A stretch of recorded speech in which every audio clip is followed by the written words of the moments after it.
오늘 또 로마서 1장 16절 17절의 말씀 가지고 말씀을 전하려고 합니다. 이제 예배 시작할 때도 이 말씀을 함께 선포하고 시작하고, 또 이 시간이 16절 17절 말씀 가지고 본문을 가지고 말씀을 전하는 네 번째 시간이더라고요. 또 세어보니까 이제는 여러분 마음에 이 말씀이 암송될 수도 있을 정도로 지금 말씀을 전하고 있습니다. 우리에게 이 하나님의 복음을 잘 증거해주는 이 로마서 말씀에, 그 로마서 중에서도 전체 요약과 같은 이 16절 또 17절 말씀이 정말 여러분 마음에 진심으로 자리 잡히기를 원하는 마음으로 계속해서 말씀을 전하게 됩니다. 이 말씀을 보면 사도 바울이 이 16절 17절 말씀을 어떻게 시작하고 있냐면, 나는 복음을 부끄러워하지 아니한다, 이 말로 시작을 하고 있어요. 복음을 자랑스럽고 또 크게 영광스럽게 생각한다, 그런 뜻이지요. 그런데 그럼에도 불구하고 그냥 자랑합니다, 영광스럽게 생각합니다라고 말하지 않고 복음을 부끄러워하지 않는다라고 말하는 이유는, 이 복음을 믿고 살아가는 우리 모두가 사실은 복음을 부끄러워하게 될 가능성이 있기 때문이다라는 뜻이지요. 복음을 자랑스럽게 여겨야 되는데 부끄럽게 여길 위험이 있다는 겁니다. 왜 그럴까요? 이런저런 이유들을 쭉 생각해 보니 몇 가지 이유가 있어요. 이사야 53장 말씀에 따르면 우리에게 오실 메시아가 어떤 분이래요? 사람들이 얼굴을 봐도 눈을 돌려버릴 만큼 연한 순 같고 그냥 매질당하는 그런 메시아로 오실 거라는 거예요.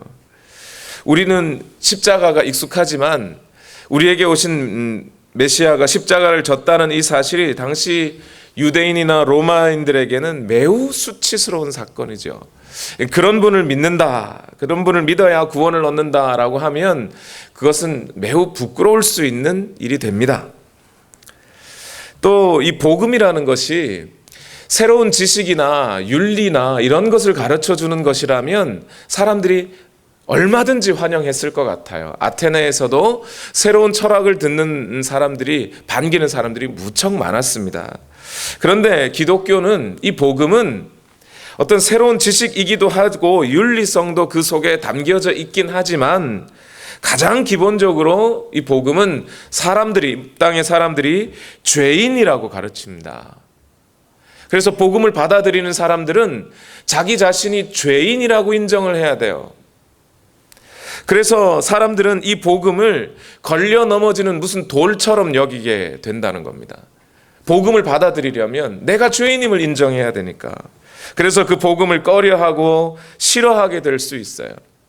그래서 복음을 받아들인 성도들조차도 이 복음을 부끄럽게 여길 수도, 그럴 가능성도 있습니다.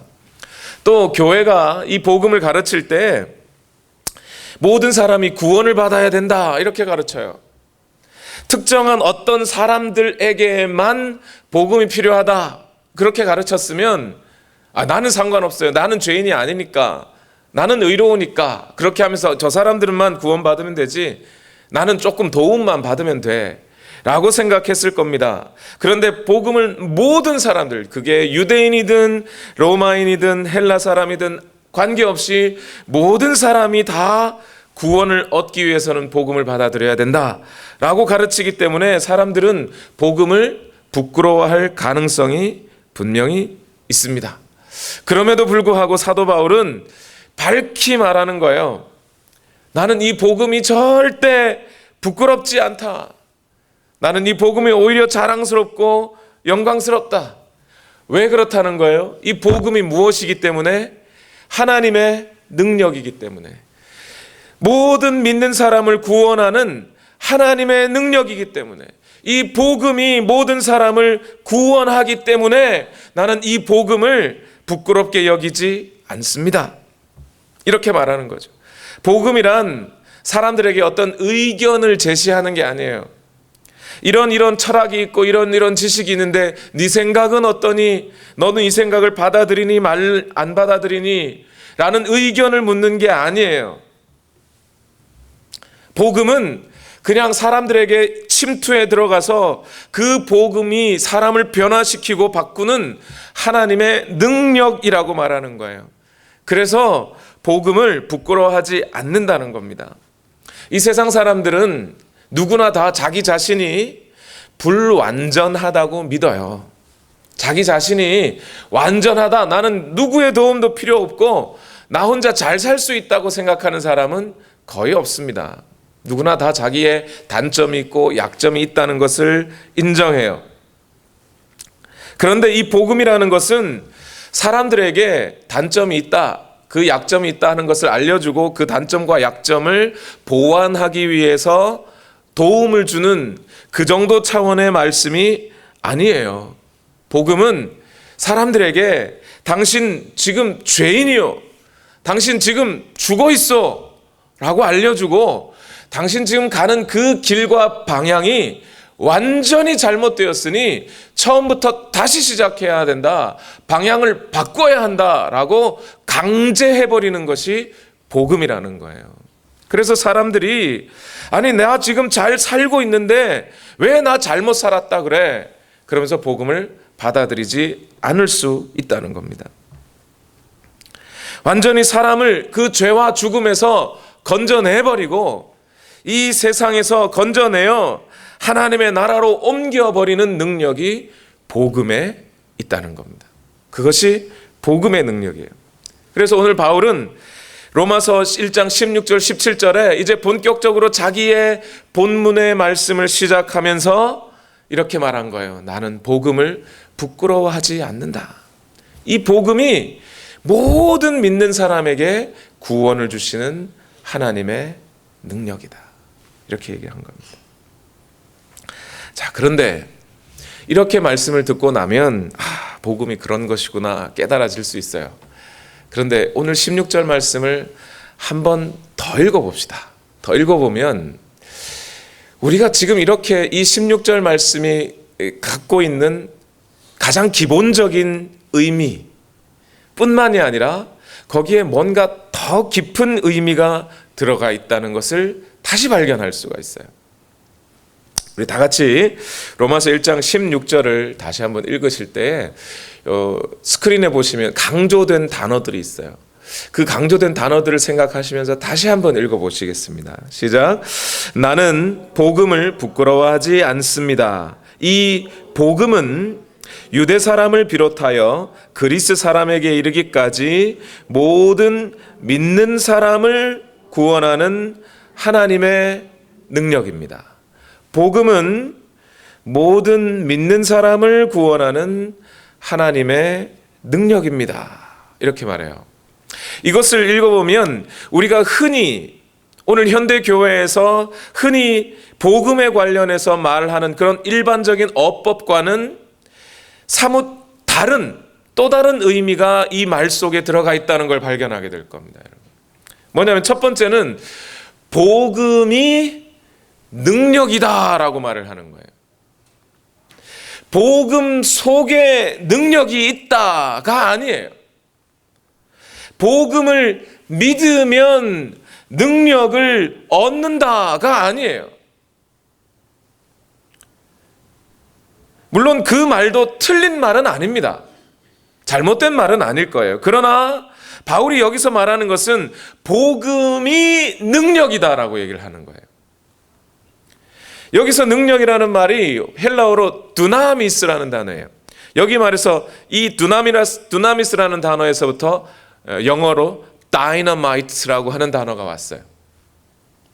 그런데 이 두나미스라고 하는 단어는 단순히 폭탄 이런 것으로만 연결되는 말이 아니라 역동적인 또는 effective한 이런 뜻이에요. 작용하는, 약을 먹으면 약이 우리 몸속에서 작용하여 우리 몸을 낫게 하듯이 복음이 작동하여 사람을 구원한다 이런 뜻이에요. 여기서 두나미스가 그런 뜻입니다. 그러니까 복음이 일을 해서 사람을 구원한다 이런 뜻이에요. 그래서 오늘 말씀 제목을 복음이 우리를 구원합니다 이렇게 잡았는 거예요. 흔히 말하는 일반적인 어법하고는 달라요. 복음이 구원을 한다. 또 하나 특이한 점이 하나 있는데 뭐냐면 모든 믿는 사람을 구원하는 이렇게 돼 있어요. 이 모든 믿는 사람을 구원한다 이 말 속에는 안 믿던 사람이 복음을 믿어서 구원을 얻게 된다 이런 말뜻도 분명히 있습니다. 없는 게 아니에요. 그 말도 맞고 그 말뜻도 있어요. 그런데 다시 한번 가만히 생각해 보면 이미 복음을 믿음으로 받아들인 사람이라도 믿는 사람이라도 말이에요.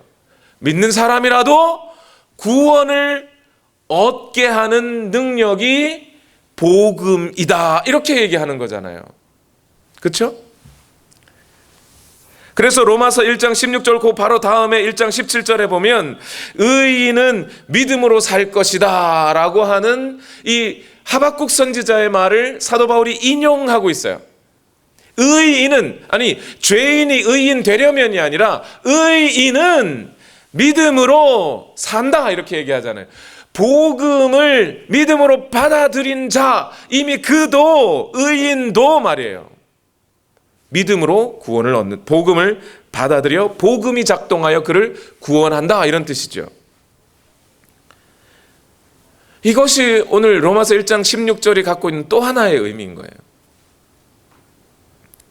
로마서를 꼼꼼히 주목하면서 읽었던 사람들이 대부분 이 로마서 1장 16절 말씀에 이 말씀에 마음에 탁 부딪혀요. 무슨 얘기죠? 지금 바울은 로마에 있는 교회에 편지를 보내고 있는데 로마에 있는 교회의 성도들에게 나 로마 가고 싶어. 얼마나 가고 싶은지 정말 이 마음 가지고 빚진 자의 마음 가지고 나 거기 가서 너희들에게 복음 전하고 싶어. 그런데 여러 가지 길이 막혀서 못 가니까 이 복음을 편지로 써보내는 거야 하면서 쓴 게 로마서란 말이에요. 왜 그토록 이미 로마 교회는 20년 전부터 개척이 돼 있던 교회예요. 약 20여 년 전부터. 그 교회에 굳이 바울이 그 먼 길을 지금 만약 이 로마서의 이제 말씀을 고린도에서 썼다고 한다면 로마까지 1000몇백 킬로를 가야 돼요. 근데 거기까지 가가지고 복음을 전하겠다고 하는 이것이 왜 이토록 전하려고 할까? 거기에 마음이 걸리는 거야. 복음이 안전해진 곳이라면 모르는데 이미 알고 있는 교회까지 가서 복음을 왜 전하려고 할까? 그 이유에 대해서 앞에서도 몇 번 설명을 했죠. 그런데 그럼에도 제 마음에 그렇다고 해서 로마까지 꼭 가야 될까라는 생각이 있었어요. 근데 오늘 말씀을 다시 한번 가만히 생각해 보니까 이게 맞는 말이에요. 이해가 되기 시작했어요. 목회적인 차원에서 분명한 이유를 가지고 있었던 거예요. 바울은. 왜 그러냐니까 20년 가까이 된 교회에 가서 복음을 전하려고 하는 이유는 뭐예요? 복음을 듣고 교회가 세워져 20년쯤 지나면 사람들이 그 마음의 복음을 상실해버릴 수 있기 때문인 거예요. 복음의 열정과 그 능력을 잃어버릴 수 있는 거예요. 복음의 기쁨과 그 구원의 기쁨을 상실해갈 수 있던 거예요. 그래서 그 교회 안에도 그런 이제 세상으로 돌아가고 싶어하는 사람들이 너무 많이 생겨버린 거죠. 그래서 여전히 그 사람들에게 하나님의 구원의 능력인 복음을 또 전해야 될 필요가 생겨버린 거예요.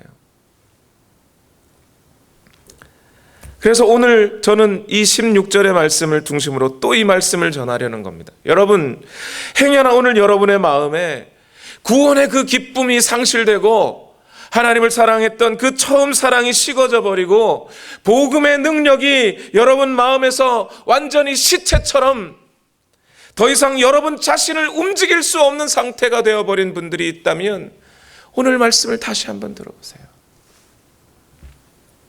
저는 이 복음의 능력이라는 이 말씀을 잘 전해보려고 지난 한 주간 설교를 준비했는데요. 무척 어려웠습니다. 한 주 동안의 설교를 제 기억으로 한 5번은 썼다 지웠다 한 것 같아요. 왜 그럴까요? 처음에는 복음의 능력이라는 제목으로 복음은 이런 능력이 있습니다 라고 말씀을 전하려고 했어요. 그런데 이것으로는 이 말씀을 다 담을 수가 없는 거예요. 왜 그랬을까요?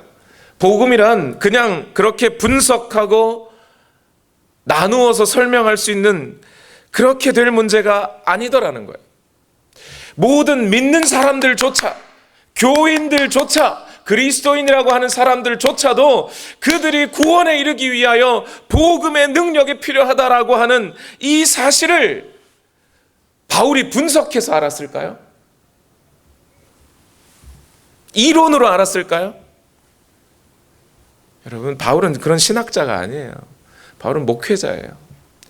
교회를 목회하면서 하나하나 복음 증거하고 사람들에게 복음을 전하고 살다 보니까, 물론 안 믿는 사람이 믿어 구원에 이르게 하는 것도 복음에 하는 역할이지만, 믿는 사람이 그 믿음으로 끝까지 구원을 지켜내고 구원에 이르도록 하는 능력도 역시 복음에 있더라는 것을 사도 바울은 체험으로 안 거잖아요. 그러니 이 말씀을 여러분에게 전하는데 제가 분석하고 나누어서 설명한다고 전달이 될 것 같지가 않은 거예요. 그래서 몇 번을 지웠다 쓰고 하다가 결론적으로 다시 최종적으로 제 결론은 뭐냐면, 이 말씀은 바울의 간증처럼 증거되어야 한다는 생각이에요. 제가 약 한 3년 반 전에 주일날 설교도 못하고 심하게 아팠던 적이 있습니다. 한 달 동안 계속되었던 기침을 계속 내버려뒀더니 그 염증이 기관지에서 이렇게 발전을 해가지고 폐까지 전달된 데다가 그날따라 스타머크 플루까지 겹쳐가지고 그냥 한 2주 정도는 그냥 꼬박 그냥 방에 누워있기만 했어요. 제가 웬만해서 그러지 않는데 누워있다가 주일날 설교 끝나고 월요일날 새벽이 됐는데 아내는 이제 다른 일로 집에 없고 집에 누워있는데 순간 그런 생각이 들어요. 이러다가 나 죽을 수도 있겠다. 아니면 안 죽게 되면 되더라도 설교 강단에 설 수 없는 상황이 될 수도 있겠다. 내 건강 상태가. 그런 생각이 들더라고요. 그래서 얼른 무서운 마음에 우리 김정훈 전사한테 전화해가지고 응급실 좀 데려다 달라고 그랬어요.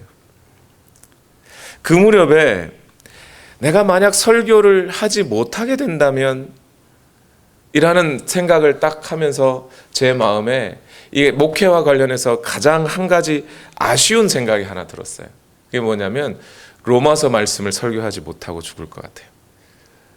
이러다가 설교 못하고 사람들 앞에서 이렇게 그런 상황이 되면 어떡하나, 막 그런 말도 안 되는 생각이죠, 혼자. 그렇게 있다가 그 마음속에 이제 그 병원에 있으면서 제 마음으로 이제 설교 강단에 설 수 있게 된다면 내가 얼른 실력을 키워서 로마서 말씀을 설교할 수 있도록 해야지. 물론 우리 교회 로마서 말씀 가지고 성경 공부도 하고 늘 여러 번 로마서 말씀을 저는 증거했습니다만, 이게 또 성경 공부 때 전하는 거 하고 강단에서 설교로 전하는 건 또 다른 문제더라고요. 그래서 지금 로마서 강해를 하고 있는데 3년 반이 정도 지났죠. 근데 로마서 강해를 하고 있는데 제가 무슨 실력이 일취월장했기 때문에 로마서 강해를 하고 있느냐? 사실 그런 것은 또 아닙니다. 왜 그러냐면 이 로마서 강해를 제가 지금 하고 있는 이유는 제일 우선적으로 저 자신 살아보자고 하고 있는 거예요. 나 살아야지. 이 복음으로 나도 살아야지 하는 그 마음으로 로마서 강해를 하기로 결단을 한 거였어요. 제가 올해 초 5월 달쯤에 성지순례를 다녀오는 전후로 제 마음이 많이 힘들었던 때가 있었습니다. 술도 마시지 않았는데 병원 갔더니 술 좀 끊으시라고 막 그래요. 왜 그런가 했더니 간에 이렇게 지방간이 쌓여서 이제는 더 이상 어떻게 간이 좀 기능하지 못할 수도 있다. 간 세포도 많이 손상되고 있다. 이대로 가면 회복 자체가 불가능할 수 있으니 환자분 술 좀 그만 드시라고 그래요. 저 목사인데요. 그랬더니 목사들도 술 마시지 않냐고. 안 마십니다. 또 아내는 아내대로 몸이 많이 안 좋아서 또 한국 다녀오기도 했잖아요. 여러분 기억하실 겁니다. 우리 교회에 이런저런 제가 목회를 시작하면서 이런저런 이벤트나 행사 이런 거 다 뒤로 하고 오직 말씀과 기도로 하는 일에 집중하자고 다른 거 다 뒤로 하고 그거 합시다 하고 시작했던 교회였는데 그렇게 사역에 집중하려고 하는데 한 5년 정도 지났는데 뭔가 사역에 돌파구가 보이지 않는 거예요. 솔직히 말해서 그렇게 열심히 사역을 했는데도 불구하고 성도님들은 그런 목사의 충정을 이해해 주지 않는 것 같아요. 또 상담이라고 하면 사실 목회하면서 신방하고 상담하다 보면 여러분 목사가 상담하는 내용이 주로 뭐겠습니까? 다 정해져 있어요. 몇 개의 카테고리 안에 다 들어옵니다. 건강 문제, 아니면 사업 문제, 아니면 아이들의 학업과 교육에 관한 문제, 또는 부부 관계 문제, 한 4가지 카테고리가 있어요. 그게 다 그 안에 걸려 있습니다.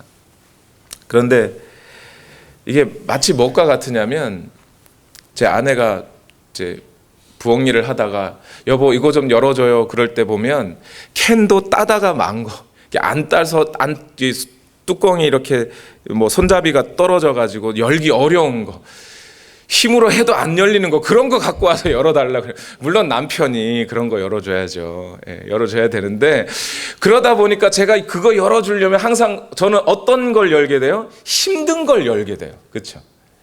그거랑 똑같아요. 목사가 가정 문제, 뭐 건강 문제 가지고 이렇게 상담하시고 신방하시면 목사가 그 이야기 다 듣고 얘기하면 사실 목사 입장에서도 해결하기 어려운 상담한다고 해결도 안 될 그런 문제들이 상당히 많습니다.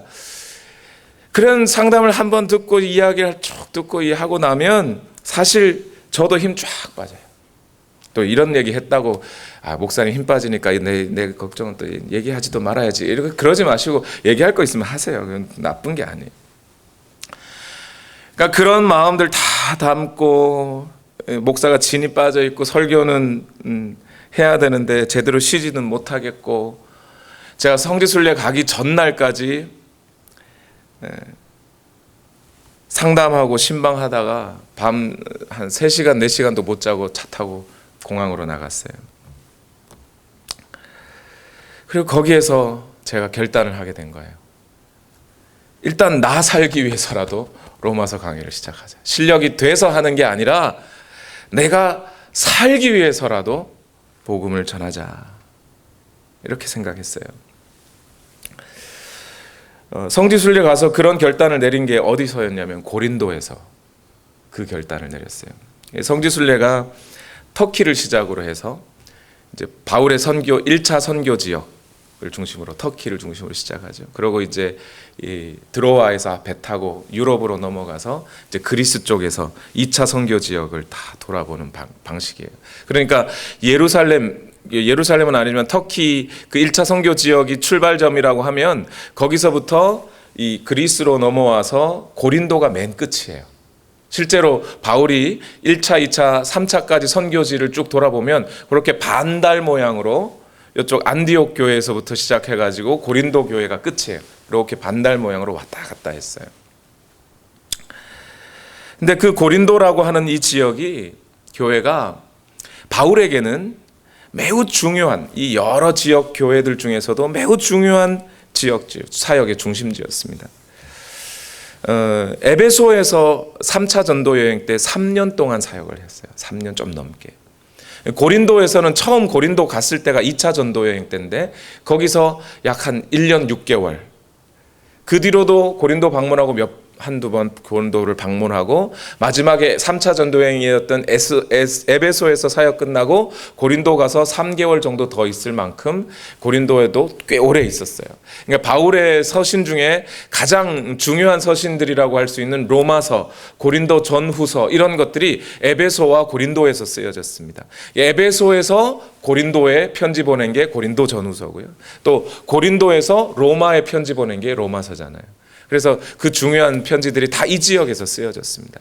그런데 이 고린도 교회가 매우 중요한 지역이기도 하지만 바울의 마음을 가장 아프게 했던 교회이기도 합니다.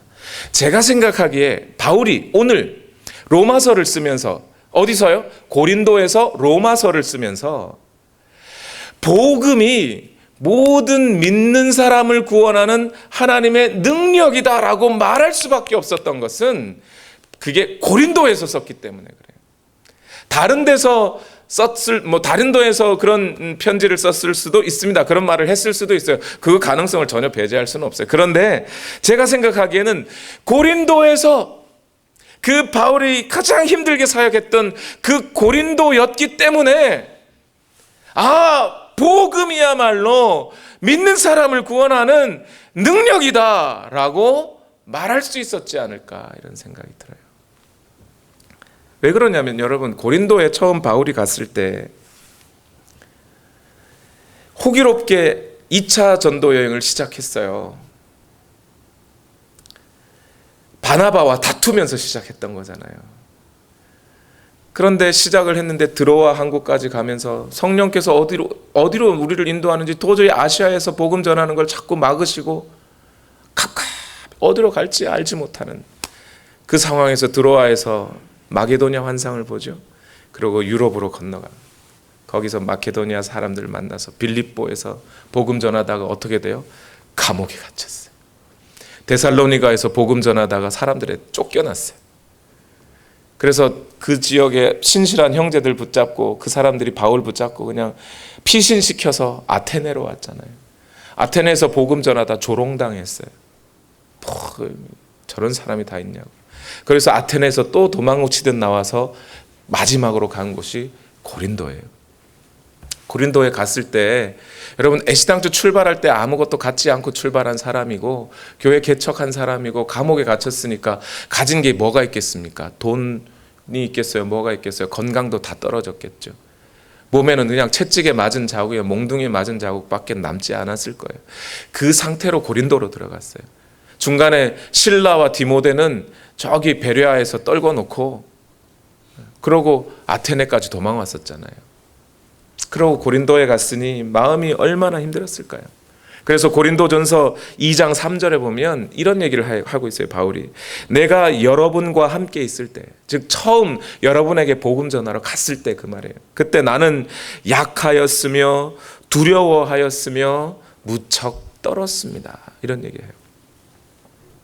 거기서 바울이 고린도에 도착해서 사역을 시작했는데 그 고린도 도시에 얼마 동안 있었냐면 1년 반을 있었어요. 18개월 정도 있었다고 합니다.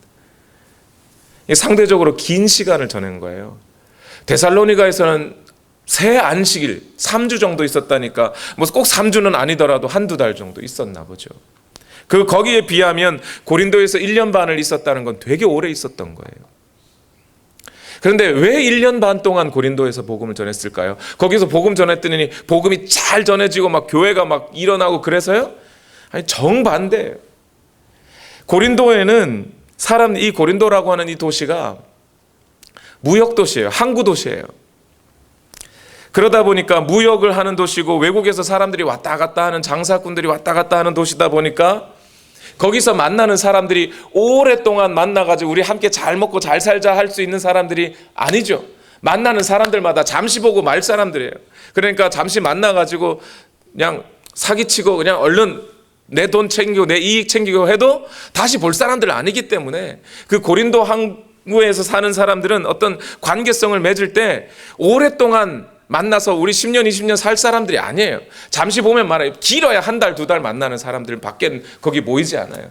그러다 보니까 거기에 있는 사람들이 오만 무역에 또 철학에 종교에 뭐 이런 것들이 막 뒤섞이기도 하는 그런 동네에서 바울이 와서 복음을 전하는데 겉모양은 그냥 추리한 사람이 그런 사람이 복음을 전하고 있으니 누가 그거 듣겠습니까?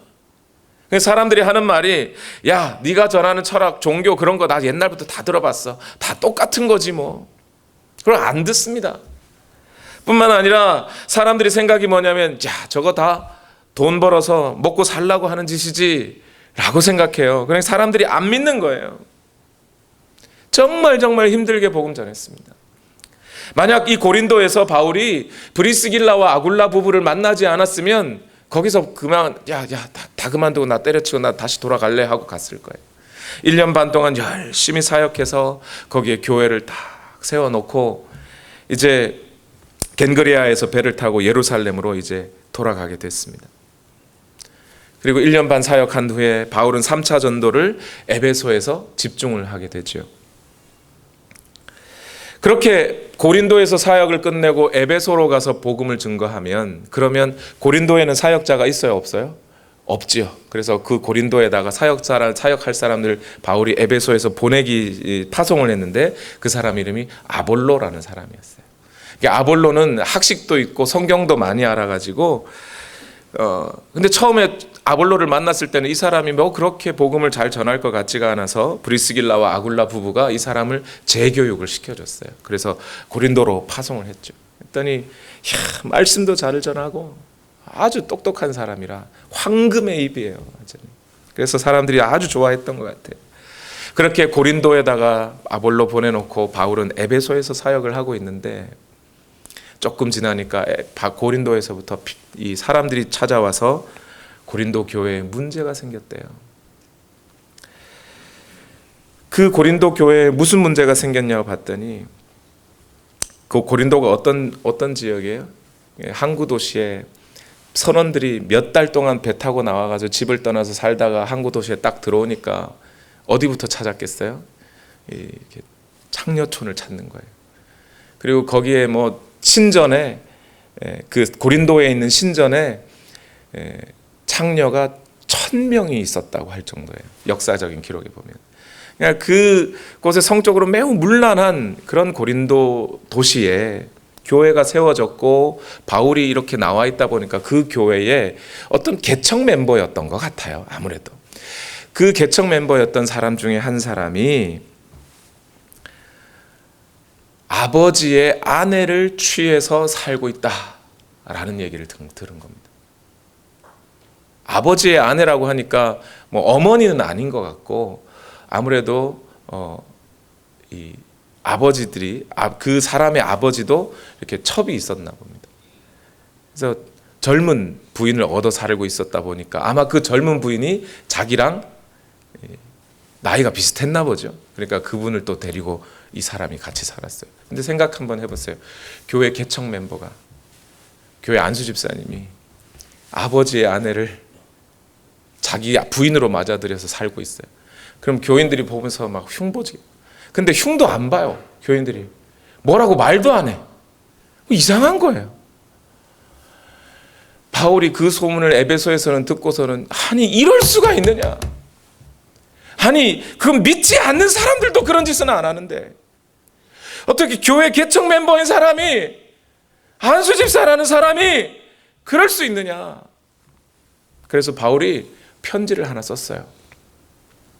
고린도 전서가 아니고 고린도 전서 안에 보면 이전 편지다라고 하는 얘기가 있어요. 이전 편지라는 게 있어요. 그래서 이전 편지라고 하는 이걸 하나 썼습니다. 그 중심 내용이 뭐냐면, 성적으로 그렇게 부도덕한 사람들과 어울리지 마라. 아버지의 아내를 취해서 사는 그런 사람들이 교회의 직분자가 되어서는 안 된다. 이 죄라는 것이 누룩과 같아서 모든 교회에 영향을 미치니 그 사람을 교회에서 축출하든 내든지, 그래서 너희가 그 죄를 제거하지 않으면 안 된다 하고 아주 강력한 편지를 써서 보낸 것 같아요. 그런데 이 편지를 받아본 사람이, 그 고린도 교회 성도가 회개했을까요? 안 했을까요? 회개했으면 고린도전서를 또 쓰지 않았겠죠. 회개를 안 했어요. 오히려 이 사람이 열받아가지고, 바울이 무슨 사도냐? 그 사람 진짜 사도 맞냐? 아니 분명히 같이 교회 개척하는데 힘써놓고는 사도 바울이 사도가 아니라고 사도권을 도전하는 이야기를 성도들에게 막 퍼뜨리기 시작하는 거예요. 그런 다음에 마음이 안 그래도 아파서, 에베소에서 마음 아파서 막 일도 손에 안 잡히고 사역도 손에 안 잡히는데, 글로에라는 사람들이 바울에게 또 찾아왔어요. 고린도에서 와서 고린도 교회 사정을 말해주는데, 이전에 문제가 해결됐다 안 됐다? 안 됐다. 오히려 더 커졌습니다. 목사님 어떻게 하면 좋을까요? 교회가 지금 사분 오열돼서 완전히 깨지기 직전입니다. 아니 대체 왜 무슨 일인데? 아니 그 사람이 그런 일을 하고 나서 그런지 그 이후에 많은 성도들이 성적으로 문란해지기 시작했습니다. 젊은 사람들이 창기와 한 몸이 되고, 그러고도 아무 이상 없이 주일날 예배 드린다고 오고, 그런 사람들이 막 생겨나기 시작했습니다, 교회 안에. 그러다 보니 결혼 문제가 생겨서 이혼을 해야 되네 말아야 되네, 예수 믿는 사람과 결혼한 사람이 예수 안 믿는 사람과 결혼했으면 그거 이혼할까요 말까요, 이 문제 가지고 사람들이 막 들고 일어나기 시작했습니다. 뿐만 아니라 그 도시가 돈과 얽혀 있어서 그런지 누가 돈 빌려놓고 안 갚았나 보죠. 카지노 가가지고 돈 빌려놓고 안 갚는 사람 많잖아요.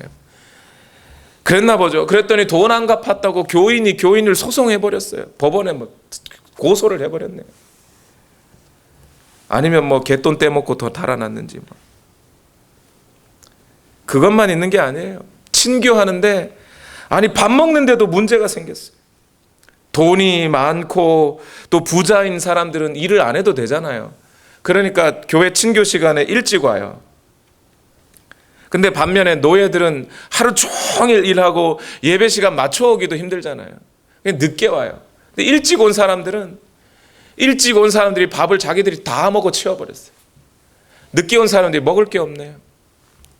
그리고 먹는데도 여러분 교회가 가정집에서 모이니까 무슨 식당이 있는 게 아니니까 여기 거실하고 여기 중요한 테이블에는 한 10명 정도 앉아있고 나머지 저쪽 넓은 거실에는 또 다른 테이블 좀 20명 앉아있고 바깥에 정원에는 아예 노예들이 앉아있는데 음식을 보니까 여기 10명 앉은 사이에는 음식이 막 갈비찜에 막 이런 게 있는데 이쪽에는 김치하고 김밖에 없어요. 그러니까 사람들이 기분이 좋아요 나빠요? 교회까지 가서 막 상처를 받기 시작하는 거예요. 또 일찍 온 사람들은 성찬한다고 있는 포도주를 그냥 혼자 다 마셔가지고 술에 취해가지고 흘레흘레 하면서 예배를 드리는 거예요. 거기에 은사 문제 있다 그러죠. 부활 교리에 대한 문제 있다 그러죠. 어떤 사람들은 헌금을 작정해 놓고 안 하는 사람들이 있다 그러죠. 이런 교회가 됩니까 안 됩니까? 난장판이면 난장판. 그래서 바울이 그 글로의 집 사람들이 전해준 이야기를 듣고 또 몇몇 사람들이 또 글로 써서 고린도 교회 문제를 써준 것이 있어요. 그거 다 듣고 그걸 정리해서 보내준 편지가 고린도 전서예요. 고린도 전서. 이 편지의 핵심 내용이 뭐예요? 그 교회의 문제 해결하려면 이런 처세술을 해라. 경영학적 관점을 가지고 와서 이렇게 해라. 심리적으로 이런 상처 입었으니 상처를 회복시키려면 이런 일을 해라. 그런 게 아니에요. 바울이 고린도전서 속에 핵심적으로 했던 말은 이겁니다. 고린도전서 1장 18절 말씀 다 같이 읽어봅시다. 십자가의 말씀이 멸망할 자들에게는 어리석은 것이지만 구원을 받는 사람인 우리에게는 하나님의 능력이지 않습니까? 멸망할 사람들에게는 그 복음이 그냥 어리석은 것으로 버려져야 할지 모르지만 오늘 당신들이 구원받았다면 그 십자가의 복음이 여러분을 회복할 하나님의 능력입니다. 이렇게 가르쳐주는 거예요. 그 모든 여러분들이 교회가 갖고 있는 문제를 다시 회복시킬 힘은 복음밖에 없습니다. 하면서 복음을 자세하게 다시 한번 잔소리하듯이 설명해 준 책이 고린도 전서예요. 그런데 이 문제를 일으켰던 그 고린도 교회 사람이 고린도 전서 편지까지, 이전 편지에 고린도 전서 편지까지 받아서 2번이나 경고를 먹었잖아요. 그럼 회개했어요? 그래도 안 했어요. 오히려 적반하장이에요. 그래서 바울이 도저히 안 되겠다. 편지로는 안 되겠구나. 직접 찾아가자. 그래서 에베소 사역을 잠시 멈추고 고린도까지 찾아가기 시작합니다.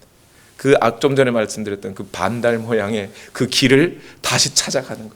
거꾸로 걸어서 에베소에서부터 출발해가지고 터키 서부 해안에서 출발해가지고 드로아 항구까지 갔다가 빌립보, 데살로니카, 아테네, 베레아, 베레아 해서 아테네까지 내려가가지고 고린도까지 끝까지 걸어가는 거예요. 금방 갈 수도 있어요. 배 타고 가면 에베소에서 배 타면, 에베소도 항구 도시니까 배 타면 고린도까지 금방 가요. 근데 배 안 타고 그 길을 다시 걸어서 가 몇 달을 걸려서. 왜 그렇게 갔을까요? 거기 있는 교회들 다 들려보려고, 또 고린도까지 가는 길에. 그런데 바울이 그렇게 걸어가는 길 사이에 발보다 뭐가 빨라요? 말이 빨라요. 어떤 사람이 에베소에서 배 타고 고린도로 슝 가가지고 고린도 교회에다가 바울 목사님 오신답니다 하고 알려져 버렸어요. 소문이 그렇게 빨라요. 바울보다 빨리 갔어요. 그러니까 고린도 교회 성도가, 그 사람이 회개하고 마음으로 준비한 게 아니고 오기만 해봐라, 내가 바울 가만 안 놔둔다 그러면서 사람들을 다 돈 주고 식사 대접하면서 성도들을 자기 편으로 다 만들어 버렸어요. 그리고 바울 딱 왔는데 어떻게 했어요? 바울이 눈물을 흘려가면서 이제 복음 전할 생각에, 그리고 고린도 교회를 회복시킬 생각에 그냥 천리가 멀다 하고 갔는데, 고린도 교회 성도들이 어떻게 해요? 바울의 뺨따구를 때리고 돌려보내버렸어요. 바울의 마음이 어떻겠습니까? 여기까지 왔는데, 내 젊은 청춘 다 바쳐서 목회하고 복음 전하고 회복시켜 놨는데, 그래서 예수 믿게 해놨는데, 그 사람들이 자기 뺨을 치면서 돌려보내버렸어요. 견딜 수가 없어요. 자기가 침례를 주고 복음을 전해서 회복시키고 구원받게 해놓은 그 사람들이, 마치 내 자식 같은 사람들이 자기를 냉대하고 배척하는데 마음이 안 아플 수가 없죠. 갈 때는 그렇게 희망 가지고 갔는데 돌아올 때는 어떻게 돌아와요? 그 마음이 어떻겠냐고요. 그래서 바울이 돌아오면서 그 방문을, 고린도의 방문을 painful visit이라고 그랬어요. 너무 아픈 방문이었다. 여러분이라면 이 고린도 교회 어떻게 하겠습니까? 비즈니스 하는데 비즈니스 가게를 한 여러 개 차려놨어요. 한 5개, 6개 차려놨어요. 다 잘 돼요. 근데 저기 하나가 말썽이에요. 종업원들 말도 안 듣지, 장사도 안 되지, 손님도 안 들어오지, 그냥 파리만 날려요. 그럼 여러분 어떻게 할까요? 버려야죠. 딱 버리고. 경영학에서도 뭐라 그래요? 장점에 집중하라, 강점에 집중하라 그러잖아요. 피터 드러커가. 그러니까 잘 되는 거에 집중해가지고 거기서 돈 다 벌어야죠. 근데 바울이 그러지 않아요. 포기하지 않아요. 눈물로 에베소로 돌아온 다음에 눈물을 흘리면서 편지를 또 씁니다. 이게 고린도 후서가 아니고 눈물의 편지라는 거예요. 별칭으로. 내가 여러분에게 갔는데 여러분 이랬지 않습니까? 여러분 그러면 안 됩니다. 하나님의 말씀이, 주의 복음이 그러지 않습니까? 나 여러분 진짜 사랑합니다 하면서 눈물 뚝뚝 흘리면서 그 눈물이 편지를 적셨대요. 그 편지를 디도라고 하는 형제에게 들려서 또 보냈어요. 디도 형제요, 내가 갔다 왔는데 안 되더라. 디도 당신이라도 또 가서 한번 어떻게 해보자. 그 성도들 회복시켜보자. 디도는 무슨 잘못입니까? 디도는 또 거기 에베소에서 고린도까지 또 가는 거예요. 그렇게 갔는데 디도가 편지를 전해줬어요. 근데 디도가 늦어요. 잘 안 와요. 올 때가 됐는데 안 와요. 그래서 바울이 마중을 나갑니다. 에베소에 있다가 드로아 항구까지 갔어요. 그리고 마게도냐까지 넘어가요. 그래서 거기서 고린도에서 돌아오던 디도를 마게도냐에서 만나고 디도가 어떻게 됐냐고 디도 형제, 고린도 교회 어떻게 됐냐고 물어봤더니, 목사님 기뻐하십시오. 좋은 소식입니다.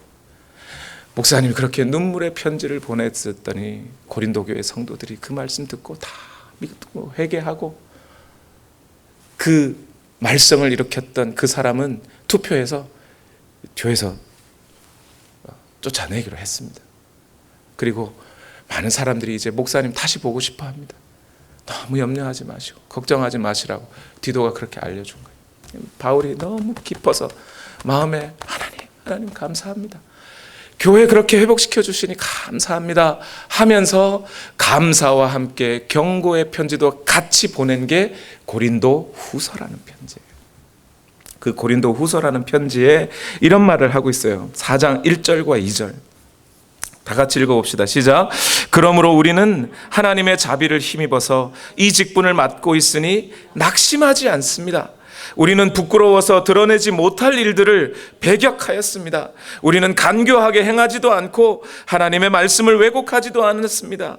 우리는 진리를 환히 드러냄으로써 하나님 앞에서 모든 사람의 양심에 우리 자신을 떳떳하게 내세웁니다. 이렇게 내가 여러분을 절대 포기하지 못합니다. 여러분이 그렇게 진리를 드러내고 여러분 앞에 가서 복음을 드러내었기 때문에 오늘 여러분이 회복되게 된 겁니다. 할렐루야, 감사합니다. 그러면서 고린도 교회 성도들에게 또 권면하기를, 만약 그렇게 떠나보낸 사람, 출교한 사람, 여러분이 용서할 수 있다면 용서하십시오. 여러분이 용서한다면 난 이미 마음에 용서 다 돼 있습니다. 그가 회개하거든 받아주십시오. 그런 편지를 또 써서 보내요. 그게 고린도 후서의 내용이에요. 그리고 에베소에서 마지막 사역을 끝내고 다시 한번 바울은 고린도로 돌아와서 3개월을 지냅니다. 그리고 그 3개월 동안에 그 고린도에서 바울이 로마에다가 편지를 보냈는데 그게 로마서예요. 거기에 이런 말을 쓰고 있어요. 복음은 모든 믿는 사람을 구원하는 하나님의 능력입니다. 여러분 한번 생각해 보세요. 바울이 이 힘들고 어려운 고난의 복음 전하는 길을 뭐 때문에 간 거예요? 자기 목적이에요? 자기 노력이에요? 자기 생각이에요? 아니요. 다메섹 도상에서 만났던 예수 그리스도, 부활하신 그 예수 그리스도가 바로 나를 위해 죽어주신 메시아라는 믿음이 있었기에 그것을 증거해 보고자 이 길 떠난 거 아니었습니까? 복음이 이 길을, 자기를 끌고 간 거예요. 자기가 간 게 아니에요. 또 그 험한 세상 속에 있는 그 고린도라고 하는 그 사단이 지배하고 있는 그 지역에 어떻게 복음을 믿고 받아들이는 사람이 일어날 수 있어요? 여러분, 세상 철학 가지고 교회가 뭉쳐집니까? 어떤 지식 가지고 공동체가 생깁니까? 여러분, 교회라는 공동체가 생길 수 있는 가장 기본은 복음이 없으면 생겨지지 않는 거예요. 복음으로 말미암아 변화되지 않은 사람이 교회라는 아는 곳에 교회가 생겨지지 않습니다. 그러니 교회를 세우는 것도 복음의 능력인 거예요. 또 성적으로 타락하고 금전 만능인 세대 가운데 교회를 교회되게 하나님의 거룩함으로 지켜나가는 능력이 복음에 있는 거예요. 바울이 그 교회, 고린도 교회에다 한 게 뭐 있습니까? 마음 아파하면서 편지로 복음 계속 전한 것밖에 없어요. 그렇잖아요. 그런데 그 복음이 사람들에게 작용하여 세상으로부터 자기를 끊어내고, 세상의 욕심으로부터 자기를 끊어내고, 세상에 있는 그 죄의 누룩이 교회에 침투했을 때 그 누룩을 잘라내버릴 수 있는 힘도 복음 안에 있었던 거잖아요. 예수 잘 믿던 사람이 영적 침체 속에 허덕이면서 안 믿는 사람과 똑같이 살다가 다시 구원의 기쁨을 회복할 수 있는 능력도 복음에 있는 거고요. 분열된 교회가 다시 하나로 뭉쳐질 수 있는 힘도 복음에 있는 거고요. 죄 지은 사람을, 그래서 교회를 해친 사람을 회복하고 용서하는 능력도 복음에 있는 거예요. 그래서 복음에 대해서 이렇게 말하는 겁니다. 복음이 모든 믿는 사람을 구원하는 하나님의 능력입니다. 오늘 여러분의 마음속에 영적으로 침체해 있다면, 용서할 수 없는 어떤 사람들 때문에 여러분의 마음속에 심히 번잡하고 혼란스럽다면, 만약 여러분들의 인생 속에서 죄가 여러분에게 침투하여 도저히 싸우기 힘들고 고통스러운 상황 속에 있다면 그 모든 것을 회파하고 이겨낼 수 있는 능력이 복음에 있어요, 여러분. 그러니 그 복음을 다시 한번 들으셔야 돼요. 복음을 다시 한번 여러분 복음 속에 마음을 품으시고 그 복음이 여러분을 붙잡으실 수 있도록, 그래서 여러분이 구원의 길에 이를 수 있도록 여러분 자신은 그 복음을 깨물어 먹어야 되는 거예요. 그 속에 놀라운 변화가 일어나는 거예요. 그래서 찬송가 작가 아이작 와츠가 이런 얘기를 하는 겁니다. 주 달려 죽은 십자가 우리가 생각할 때에, 주 달려 죽은 십자가 생각해보니 어떻게 돼요? 세상에 속한 욕심을 헛된 줄 알고 버리네. 그게 뭐예요? 복음이 우리에게 하는 능력이에요. 복음의 능력.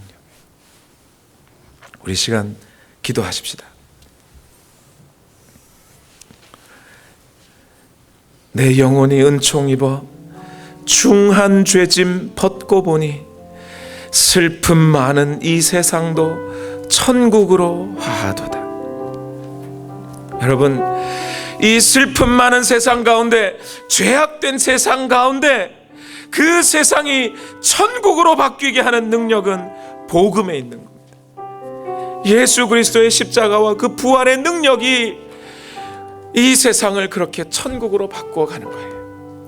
이 시간 함께 기도하실 때에 주여, 내 안에 있는 이 복음을 의지하오니 주여 나를 인도하옵소서. 우리 시간 다 같이 함께 기도하시겠습니다. 살아계신 하나님, 오늘도 우리를 인도하여 주시옵소서. 하나님 역사하여 주시고 주여 말씀하시고 인도하여 주시옵소서.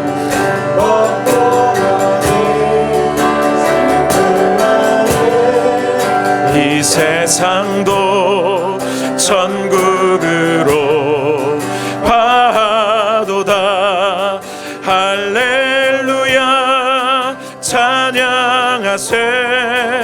내 모든 죄 사함받고 주 예수와 동행하니 그 어디나 하늘. 내 영혼이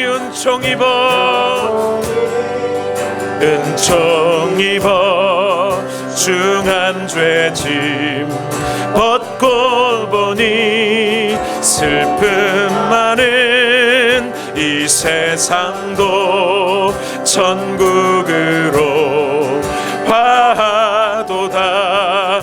할렐루야 찬양하세.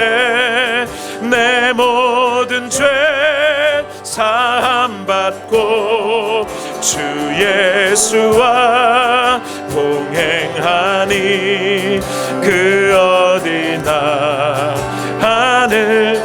다 같이 고백합니다. 내 영혼이 은총 입어 중한 죄짐 벗고 보니 슬픔 많은 이 세상도 천국으로 화도다. 할렐루야 찬양하세. 내 모든 죄 사함받고 주 예수와 동행하니 그 어디나. 할렐루야 찬양하세. 찬양하세. 내 모든 죄 사함받고 주 예수와 동행하니 그 어디나 하늘나라.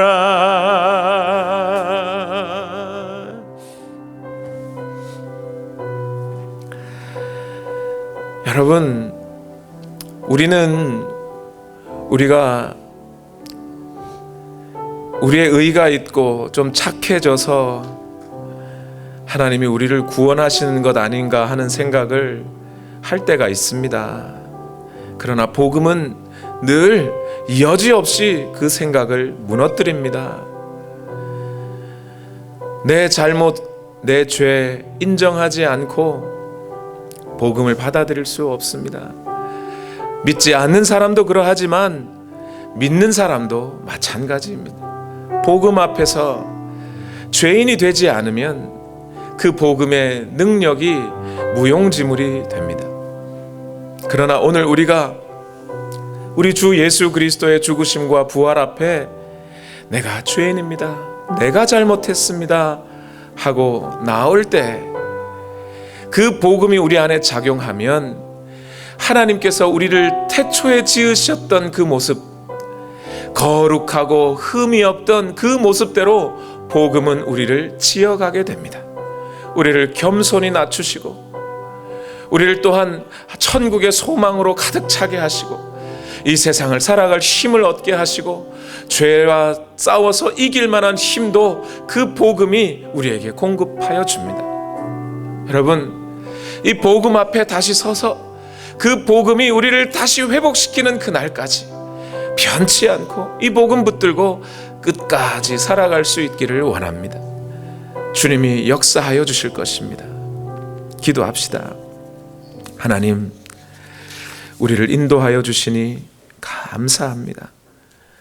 하나님의 능력 되신 그 복음 우리에게 허락하셔서 그 아들의 복음, 예수 그리스도의 십자가의 죽으심과 부활과 그 예수 그리스도의 공생애를 오늘 나를 위해 주신 것이라고 하는 믿음을 갖게 하시고 이제 그렇게 믿음 가지고 살아가는 우리 모두에게 하나님 은혜로 이 복음이 역사하여서 모든 것이 협력하여 선을 이룬다 하셨던 것처럼 하나님께서 우리를 지으신, 우리를 구원하신 목적대로 흠이 없고 티가 없는 하나님의 거룩한 백성으로 우리를 지어가 주시기를 원합니다.